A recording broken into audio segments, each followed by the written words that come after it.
Good morning everyone, good morning साथियों, and we are live now. We are live now right now, and we are going to discuss about a very important chapter of Flamingo book of class 12th. Okay, uh, and this is the first poem of our book, My Mother at 66, composed by Kamla Das. Okay, we can connect.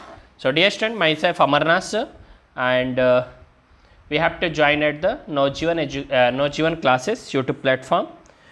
You can watch me on my Facebook page and also as well as at Instagram. Okay, so let us will we start today class. But before starting the class, as same thing I am revising with you कि अगर आप मेरे साथ पहली बार जुड़े हैं तो class को लाइक करिए, चैनल को सब्सक्राइब करिए, क्योंकि यहाँ से बहुत सारे आपके प्रिपरेशन के वीडियोज आप तक जाने वाले हैं. और एक बात की मैं श्योरिटी देता हूँ कि यही क्लास होंगी जहाँ से आपको 95 का जो आपका टारगेट है वो हम फुलफ़िल आपका कराएंगे.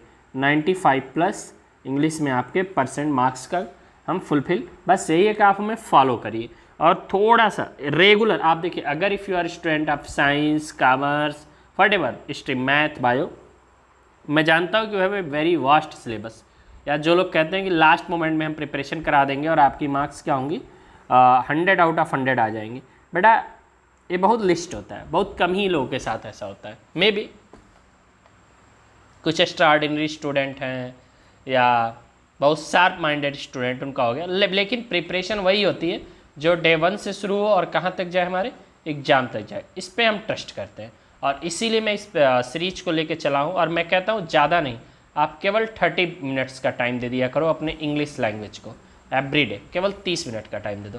अगर आप 30 मिनट का टाइम देते हो ना, तो I am sure you will be get good success in English subject. ठीक है, क्योंकि जब रिजल्ट आता है तो हमें ऑल ओवर सब्जेक्ट को देखना होता है, और जहाँ पे मुझे लगता है कि सब्जेक्ट कहाँ गलती रह गई, बहुत काफ़ी दुख होता है. कई बार एक सिंगल सब्जेक्ट ही आपके मार्क्स को बहुत काफ़ी डिस्टर्ब कर देता है. ठीक है, ऐसे बॉर्डर लाइन पे होता है कि किसको ऐड करें. मान लो किसी एक सब्जेक्ट में आपके मार्क्स आ गए 81, एक सब्जेक्ट में आ गए मान लो 88. अब इतना क्लोज होता है कि इसको मान लो छोड़ना ही है, ये जुड़ भी रहा है तो आपके परसेंटेज को बूस्टअप नहीं कर रहा. अगर यही आपका 95 चला जाता है या 95 प्लस चला जाता तो बूस्टअप कर देता है. तो कहने सुनने के लिए बहुत सारी बातें. आइए शुरू करते हैं अबाउट द पोएटेस यानी कमला दास के बारे में पढ़ते हैं. तो कमला दास सिंपल सी बात है, इंडियन राइटर, आप सबको पता है.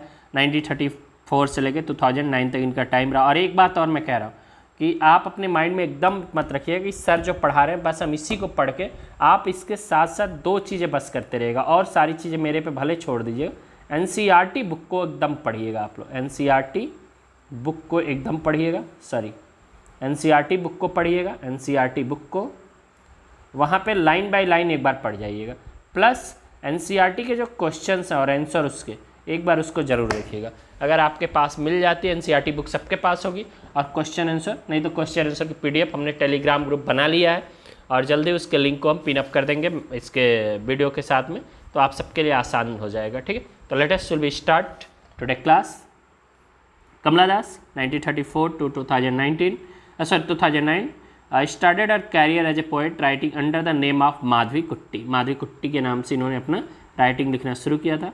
The renowned Indian author was bilingual and wrote in her mother tongue Malayalam as well as in English. Malayalam और इंग्लिश में लिखती थी.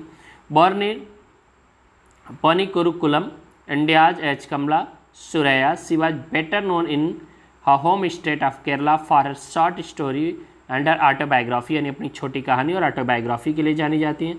And in the rest of the country for the English poetry. Her explosive autobiography, My Story, written in Malayalam, her native tongue, gained her both fame and notoriety. Later it was translated into English. बाद में English में भी ये translated हुआ था इनकी जो autobiography थी. कमला attended literary event in Germany, Jamaica, London and Canada, where she was invited to read her poetry. She also held literary positions in her state of Kerala and for National Daily.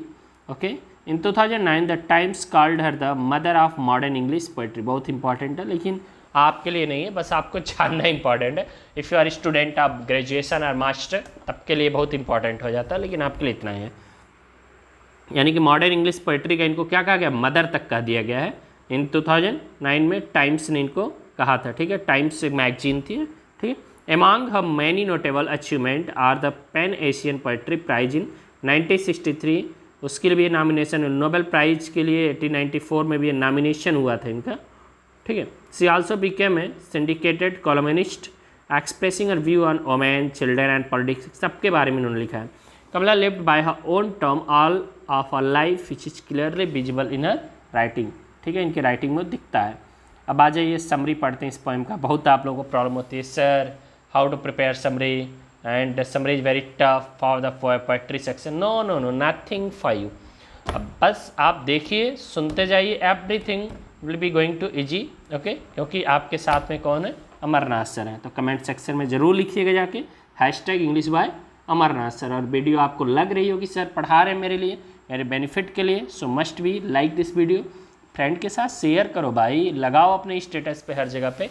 तो चलो शुरू करते हैं। My mother at 66 is a poem whose author is Kamala Dutt. The writer is famous for capturing the complication of relationship between human beings, ठीक है। Complicate जो relationship होता है उसको क्या किए यहाँ पे, कैप्चर किए। This poem is one of the best example of bonding in humans, specially the bond between mother और डाटर के बीच में, ठीक है। This poem define the fear of the author of losing her mother. इस poem में इस चीज़ को दिखाया गया है, उन्होंने डिफाइन किया है कि जो ऑथर है वो अपनी माँ को खोने का उनके अंदर कैसे डर रहता है। माई mother at 66 summary will elaborate on the feeling of the author and will also define the meaning of the poem, ठीक है, इसके मीनिंग को बताता है। Ageing is an inescapable phase of every human life. देखो, उम्र का बढ़ना हर इंसान के, हर मनुष्य के जीवन का क्या है, एक हिस्सा। A person inter their childhood, अपने चाइल्डहुड में जाता है, फिर एडोलसेंस का भी अनुभव लेता है, फिर उसके बाद एनर्जेटिक रहता है and have so many dream, उस टाइम में बहुत सारे उसके पास लाइफ में ड्रीम होते हैं। Finally every person approaches their old age and then they die, और फिर क्या होता है, ओल्ड एज में जाता है और फिर उसकी मृत्यु हो जाती है। Relationship between people become much strong in every phases of life. लेकिन जो रिलेशनशिप होता है, जो हमारे रिश्ते होते हैं, देखिए इस चैप्टर को मैं थोड़ा टाइम लेके पढ़ाता हूँ, सो आपको थोड़ा सा पेशेंस रखना पड़ेगा, ठीक है। अगर आपको लगता है कि 5 मिनट में हम पढ़ के निकल जाएंगे तो यू कैन बी गो, आपका यहाँ पे स्वागत है, ठीक है। तो रिलेशनशिप क्या होता है कि हर लाइफ के हर फेज में क्या होता है, बहुत ही काफ़ी स्ट्रांग होता है। No one can not bear the separation from their loved one just because of age. कोई अपनी, मान लो ऐसा, तो आप लोग ऐसा कर सकते हैं कि आपके पेरेंट्स हैं, उनकी उम्र बढ़ रही है, आपके घर में ग्रैंड मदर है और उनसे आप रिलेशन को कम कर दोगे या उनके साथ में बातें नहीं, नो नो नो, ऐसा कोई नहीं कर सकता है भाई। एजिंग क्या है, एक तो नेचुरल प्रोसेस, बट रिलेशन तो हर हमारे फेज में स्ट्रांग रहता है। Firstly when the author is going to the Cochin airport, यहाँ से पोएम की शुरुआत होती है। With a mother she looks at her carefully and presents before us her image, हम लोगों के सामने उनका एक इमेज लाती हैं। As she looks at her mother soft and fight face she get stuck with the fear of losing mother. जैसे उनके चेहरे को देखते हैं, उनके मन में क्या डर आ जाता है। Her mother with the sleepy face, सोया हुआ चेहरा एंड ओपन माउथ है, उनका मुंह खुला हुआ, जिसका कंपेरेबल कैसे करती हैं, कॉफ से करती हैं। Here the author show love and affection in relationship between a mother and daughter. The poet is hurt, poet क्या है, दुखी होती हैं, एंड सैड, दुखी हैं, एंड शिफ्ट अटेंशन, अपने अटेंशन को थोड़ा सा हटाना चाहती हैं वहाँ से, outside the car for driving out the undesirable feeling. She changes her bad mood, the scene from the window of the car is of rising life and energy. देखिए बहुत सारे क्वेश्चंस के आंसर आपको मिल जा रहा है, अगर आपने एनसीईआरटी को पढ़े तो आपको समझ आ रहा होगा, ठीक है। The fast sprinting green and huge tree alongside the cheerful playing kids represent life, क्या करते हैं, लाइफ को रिप्रेजेंट करते हैं, यूथ एंड वाइटलिटी को रिप्रेजेंट करते हैं। The poet here is the remembering her own childhood, यहाँ से क्या होता है, पोएट को अपनी बचपन के दिनों की याद आ जाती है। In her childhood how mother was young, उनके बचपन के दिन उनकी माँ यंग थी एंड ब्यूटीफुल, सुंदर भी थी। Where now her mother is surrounded by the fear of losing a mother her life and that made her insecure and sad, ठीक है। She reaches the airport to take her flight. It's so departure and parting which make her sad. as she said goodbye to her mother, the image of the old mother is the dusk of fear strikes her. Here again a simile is comparable with her mother with a late night moon of the winter. वो अपनी mother का comparison किससे करते हैं? Late Knight Moon से करते हैं, क्योंकि लेट नाइट मून क्या होता है? वो फेडेड होता है, बहुत ही ब्राइट नहीं होता है. The light of the moon is an obstacle by the fog and hedge at the appear older now. उसी तरह से उनकी मदर अभी दिख रही है. The poet is now feeling the pain of getting separated because of living a mother. क्योंकि उनको दुख है, क्योंकि अपनी मदर से क्या हो रही है? सेपरेट हो रही है. Her childhood fear of losing her loving mother now became so terrifying. बहुत काफ़ी टेरिफाइंग हो जाता है उनके चेहरे पे. Now her mother could die of old age any time unexpectedly. She so sad that she start crying slowly without control but keeping a brave heart. एक बहादुरी अपने अंदर रखती हैं, करेज रखती हैं. She hide her tears start smiling. Thus the offer her farewell to her old mother and keeps her hope of seeing her mother alive again. She says see you soon अम्मा. वो कहती हैं जल्दी मिलेंगे अम्मा. She hides her tear and sorrow as she does not want to make a painful and emotional environment. क्यों hide करते हैं? क्योंकि वो नहीं चाहती कि वहाँ एक पेनफुल और इमोशनल इन्वायरमेंट उनके और उनकी मदर के बीच में बने. Moreover, she does not want her mother to cry and show her that she is enjoying her life. She expects her mother to be happy and enjoy her life just like her. To conclude, overall अगर हम बात करें तो My Mother as 66 summary revolves around the beautiful relationship between poet and her mother. The summary shows the theme of the advancing age of her mother, of the author and the fear of separation. This apparently short poem touches upon the theme of a beautiful bond between a mother and daughter. बहुत ही बेहतरीन relation को दिखाता है किसके बीच में? एक mother और उसकी डॉटर के बीच में. It show how beautiful A relationship a mother and a daughter can have. ठीक है, अब पोएटिक डिवाइस की बात कर लेते हैं कि इस पोएम में कौन कौन सी राइमिंग स्कीम का यूज किया गया. The poet does not use any identifiable rhymes in the poem. It is the blank verse, यानी कोई ऐसा नहीं उन्होंने यूज किया. रिटोरिकल पोएटिक डिवाइस की बात करते हैं, यहाँ पे सिमली का यूज हुआ है. सिमली का यानी कि लाइक से कंपैरिजन किया जाता है टू ऑब्जेक्ट के बीच में. ठीक है, तो आप लोग देख लीजिए कहाँ कहाँ पे हुआ है. In this poem the poet use devices of simile on two instant, दो जगहों पे. When she compare her mother face with the that of corpse and also used the word like while making that comparison. She again compare mother with the moon in the winter time and also use the word as while making this. personification का use कहाँ पे हुआ है? तो rhetorical device personification में क्या होता है? bestow human quality on something that is not human, यानी कि human quality माना जाता है लेकिन जबकि human नहीं होता, यानी कि जहाँ पे ह्यूमन क्वालिटी नहीं होता है वहाँ भी ह्यूमन क्वालिटी को माना जाता है. In this poem the poet uses device of personification with respect to tree. She imagine the tree to figure that are running along side her car. Next है एपस्ट्रॉफी. एपस्ट्रॉफी में क्या होता है? Apostrophe is used when a poet address his or her poem to an absent audience, यानी कि किसी absent audience को, यानी कि किसी एब्सेंट को प्रेजेंट हम मान करके जब करते हैं. जैसे कि in this poem the poet uses the device of apostrophe when she speaks directly to her mother, addressing her as amma, even though we never see the mother replying to the poet. ठीक है, फिर है metaphor. Metaphor में क्या होता है कि यहाँ पे भी कंपैरिजन होता है बट कंपैरिजन वर्ड का यूज नहीं होता है. जैसे कि trees sprinting, merry children, these are the example of this. Next है repetition. This rhetorical device is use when a word और फ्रेज इज रिपीटेड. जब कोई वर्ड या फ्रेज क्या होता है? रिपीटेड है. जैसे कि smile and smile and smile. Anaphora, that is repetition of a word or phrase to create a poetic effect in it. The poet repeat this word smile and smile and smile. तो यहाँ पे दोनों है, यानी repetition भी और anaphora भी. Alliteration का यूज कहाँ पे होता है? तो alliteration it is the repetition of the consonant sound in a line of the poem.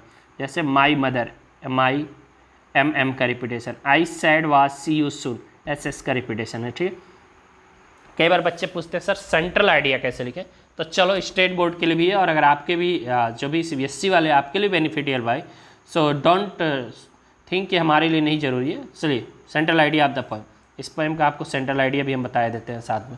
So let's see, देख लो, कुछ भी छोड़ नहीं रहे बट लाइक तुम लोग मत करना, नहीं शेयर करना. ठीक है, क्योंकि अमरनाथ सर की वीडियो लोगों तक पहुँच जाएगी ना, ज़्यादा लोगों को बेनिफिट हो जाएगा. बेटा शेयर करो. ओके, आपके लिए भी है और बहुत सारी चीज़ें आएंगी, क्योंकि आपके शेयर और लाइक से मुझे मोटिवेशन मिलेगा, because you are not in front of me. आप मेरे सामने नहीं बैठे और इस चैनल को हमें बहुत ही वाइड चैनल बनाना है और ये आप सबकी जिम्मेदारी। मैं अपना काम कर रहा हूँ, आप अपना काम अगर करते हो तो we can be do better. चलो आ जाओ। On her way to the airport from her parents house as she is leaving for Cochin, the poet is driving her car with her mother beside her. When she chances upon her mother sleeping, she notices how old her mother has grown for the first time. She disturbs and turns her eyes away to focus on a young tree and younger children instead. Again, after the security check at the airport, she notices her mother's aging face. This fills her with fear she had experienced since childhood, that of her mother dying. But she does not let that fear show on her face. लेकिन वो दिखाती नहीं है, उसको दिखने नहीं देती। She smiles, bids her mother goodbye, promising to see her soon. ये रहा आपका सेंट्रल आइडिया। अब इसके थीम की बात कर लो, क्यों थीम छोड़ा जाएगा? इस पोएम को कुछ नहीं हम लोग छोड़ते। थीम ऑफ द पोएम, तो इस पोएम में क्या कंपैरिजंस की बात हम करें। The poet compare mother's pale face with two thing, दो चीज़ों से। पहला white face of a corpse at the moon on a winter night, दो चीज़ों से कंपैरिजन करते हैं। The first comparison made chiefly on the basis of the similarity of hue between the two object. When a person dies, blood stop being pumped out of the heart and circulating through the brains. In the absence of flow of blood, the body loses its healthy glow and takes on a natural white pallor. When a mother is sleeping, जब उनकी माँ सोई हुई है, the poet mother also has reduced heart function. As a result, the life-giving flow of blood is also reduced and her skin appears paler than usual. After their arrival at the airport, her mother has woken up, but the crashes on her skin that have appeared due to aging are still there. These crashes look like the crater on the moon surface that disrupt its otherwise immaculate appearance. Hence, they take away some amount of the moon's beauty, but certainly not all of it. थोड़ी सी उनके अंदर beauty तो है moon के जैसा। Comparison में दो चीज़ें हैं, लेकिन पूरी नहीं है, क्योंकि विंटर से कंपैरिजन करते हैं। Similarly, it does show on her mother face, but it can not really मार हर ब्यूटी। ठीक है। उसके बाद कॉन्ट्रास्ट, यहाँ पे क्या है, कॉन्ट्रास्ट की भी बात कर लीजिए। अभी हमने क्या कंपैरिजन दिया और दूसरा कॉन्ट्रास्ट कर लेते हैं। तो when the poet notice how old her mother has grown, she tries to focus her attention on other thing. She ends, देखो अब पूछ सकता है क्वेश्चन कि क्या इसमें कंपैरिजन है और क्या इसमें कॉन्ट्रास्ट है। तो बेटा बहुत इंपॉर्टेंट है क्वेश्चन कहाँ से, क्योंकि डे बाई डे क्या होता जा रहा है, day by day pattern of the papers tough होता जाता है। Everything will be discuss very wide mode और वेरी क्लियरिफाई। तो कंट्रास्ट क्या है, तो when the poet notice how old her mother has grown, she tries to focus her attention on other thing. She ends up noticing only those thing that are not old. She notices the tree that her car is going past and they appear to be moving at an equally fast pace by themselves. This leads the poet to feel that the tree must be very young, और एक contrast दिखाता है उनकी mother के एज में और उस ट्री के एज में, to be filled with such invigorating energy. She also notices children pouring out of their houses excitedly. It is not possible that one an average day there are no adult out on the street. However, the poet attention does not fall on adult. किसी adult पे नहीं जाता है, but only on children. कल children पे जाता है। क्यों? Who are just starting out their journey of life. जो अपनी ज़िंदगी की यात्रा को अभी शुरू कर रहे हैं। ठीक है। Both these images sub as a contrast to her mother, who is almost at the end of that journey. Another state of the poem using the contrast to express herself clearly comes at very end of the poem. The sorrow in her heart is in contrast with the simile smile she has bravely put off her face and she says goodbye, यानी कि अपने face पे। तो ये भी क्या है, एक उनका कॉन्ट्रास्ट है कि रियलिटी कुछ है और दिखा कुछ रही है। नेक्स्ट है टोन ऑफ द पोएम। ये भी टोन आ गया था इस बार एग्जाम में, अगर आप कहेंगे तो टोन हम लोग देख लेते हैं। टोन ऑफ द पोएम क्या है, थोड़ा सा भाई क्यों ऐसे हो रहे हो, just a minute. Tone of the poem क्या देख लीजिए। The tone of this poem is predominantly pensive and sorrowful. याद रखिएगा, प्रीडोमिनेंटली पेंसिव है और सॉरोफुल है। The poet suddenly notices that her mother looks as old as she. This could have surprised her since she only sees her mother during holidays and not on a daily basis. However, it does not surprise her because she has always been aware of the certainty of her mother's death, as she does when she turns away from her mother to look at the trees and the children. She has simply chosen not to think about losing her mother anytime soon. Yet that fear has always plagued her, and it plagues her still. This sadness her, and one can see a silent tear even when she has forced herself to smile. जब वो ज़बरदस्ती smile करने का प्रयास कर रही हैं उस टाइम भी उनके साइलेंट टीयर को देखा जा सकता है। तो पूरा का पूरा इसका टोन क्या है, प्रीडोमिनेंटली पेंसिव और सॉलोफुल है। ठीक है, अब आ जाते हैं मेन पॉइंट इसके क्या कहते हैं एक नज़र में। तो पहला है poetess is travelling back to Cochin airport with a mothers in a car, looks at the wan, pale face of her dodging mother. Her face has a dull, colorless appearance and reminds her of a corpse. Thought is very painful. Realize she is now an old woman and could be nearing death. Turns to look at a sprinting tree outside. अपने mind को थोड़ा सा क्या करने के लिए, one place से another place, यानी थोड़ा सा अपने माइंड को डाइवर्ट करने के लिए क्या करती हैं, बाहर देखती हैं। वहाँ क्या देखती हैं, तो मैरी चिल्ड्रन को देखते हैं running out of their homes. A welcome change from the glooming thought that grief her.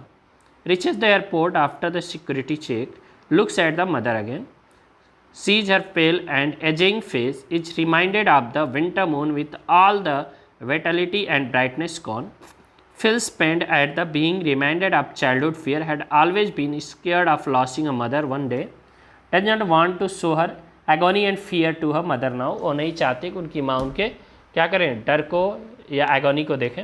tells her that she would see her soon and bids her goodbye with a bright smile on her face. अब देखिए इसके base पे abstract best question और बहुत important है बेटा, all question are so important for you. तो मैं नहीं कह सकता हूँ कि इसको आप लोग स्किप तक करना, हर क्वेश्चन को आराम से पढ़िए, वीडियो को पॉज करिए, पढ़िए, ठीक है, देखिए, और अगर नोट डाउन करना चाहते हैं, मुझे नहीं लगता है कि एक दो बार आप अगर पढ़ लेंगे तो नोट डाउन करने की कोई ज़रूरत आपको है, क्योंकि आपको मल्टीपल में रिवाइज कराऊंगा और हर बार ये सब क्वेश्चन आए हुए हैं। ठीक है, एक यहाँ पे है, फिर सेकंड एब्स्ट्रैक्ट यहाँ पे, after the airport security checks, standing a few yards away I looked again at smile smile and smile. ठीक है, शॉर्ट आंसर टाइप क्वेश्चन देख लीजिए, यहाँ पे सबके आंसर्स भी मैंने दे रखे हैं, तो आप देख सकते हैं यहाँ पे। आराम से वीडियो को पॉज करिए, आप क्वेश्चन को देखिए, फिर आंसर्स को देखिए, फिर लॉन्ग आंसर्स टाइप क्वेश्चन है, 3 क्वेश्चन बिहाफ ऑफ दिस है। ठीक है ना, तो आराम से आप वीडियो पॉज करिए और आराम से इसको पढ़िए बेटा। एब्स्ट्रैक्ट क्वेश्चन अनसॉल्व कुछ एक्स्ट्रा क्वेश्चन है, ठीक है, आप इसको देख सकते हैं और इसको ट्राई कर सकते हैं behalf of the summary, behalf of the previous discussion, कि आप इसको कर पा रहे हैं कि नहीं कर पा रहे हैं। सो बहुत लंबा आप वीडियो लेके नहीं जाते हैं। Let's meet next poem keeping quiet by Pablo Neruda. ठीक है, तब तक के लिए बाय बाय, टेक केयर। और जाकर के कमेंट सेक्शन अभी के अभी लिख दीजिए #English by Amarnath sir. Video को शेयर करिए, लाइक करिए, और अगर पहली बार है तो सब्सक्राइब कर लीजिए और अपने हर सोशल मीडिया हैंडल पे इसके लिंक को क्या करिए, पेस्ट कर दीजिए। This is the love and affection and support of your Amarnath sir. Okay, bye bye, take care.